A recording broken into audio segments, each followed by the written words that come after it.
করে জমি নিয়ে আন্দোলনে সরব হয়েছে সিঙ্গুরের মানুষজন। সিঙ্গুরের চাষের অযোগ্য জমিকে চাষের উপযোগী করতে দফায় দফায় সেখানে আন্দোলন বিক্ষোভ চলছে। সেই সঙ্গে জমি ফিরিয়ে দেওয়ার আহ্বানও জানানো হচ্ছে সরকারের কাছে। তবে এবার এই সিঙ্গুরের জমি সম্পর্কিত এমন এক মন্তব্য প্রকাশ্যে উঠে এলো যা শুনে চমকে যাবেন আপনিও। বেশ কিছু সময় ধরে সিঙ্গুরের আন্দোলন করে যেন জমি নিয়ে আন্দোলনে শুরু করেছেন কৃষকরা। এমনকি অনেকে বলতে অবধি শোনা গিয়েছে টাটার কারখানা হলেই ভালো হতো।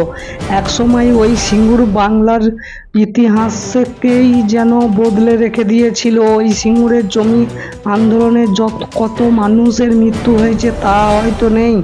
সেই সিঙ্গুর যেখানে জমি না মেলায় টাটা কারখানা গড়ে তুলতে পারেনি, এক কথায় এই সিঙ্গুরে বহু সংগ্রামের সাক্ষী থেকেছে। তবে আবার নতুন করে সংবাদ শিরোনামে উঠে এসেছে এই সিঙ্গুর। এবার ওই সিঙ্গুরের সত্য ফাঁস করে সকলকে চমকে দিলেন সিঙ্গুরের কৃষক আন্দোলনের প্রথম সারির নেতা তথা তৃণমূলের প্রাক্তন ব্লক সভাপতি মহাদেব দাস।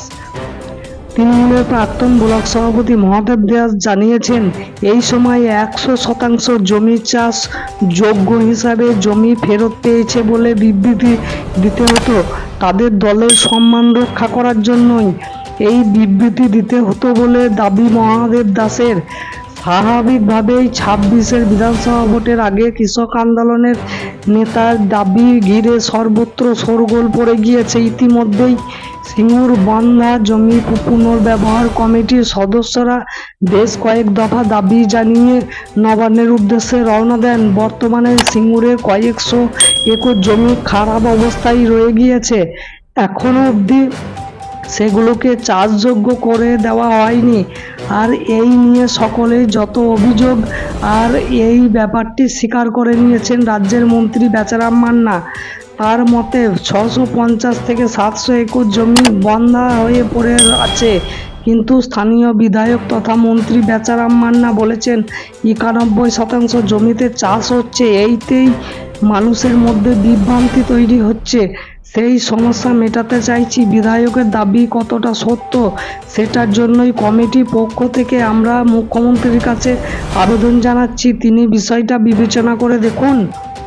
এদিকে মহাদেব দাস জানেন, বাম সরকারের আমলেই জমি অধিগ্রহণ হয়, সরকার পরিবর্তন হয়। নতুন সরকার আসার পরে জমি ফেরতের জন্য আইন আনা হয়েছিল। সেই আইন করেও জমি ফেরত দিতে গিয়ে সরকার আটকে গিয়েছিল। সর্বোপরি সুপ্রিম কোর্টের রায়ে অধিগ্রহণ বাতিল হয়েছে। জমিকে পূর্বের ন্যায় কৃষকের হাতে ফেরত দেওয়া রাজ্য সরকারের উপর দায়িত্ব দেওয়া হয়েছিল।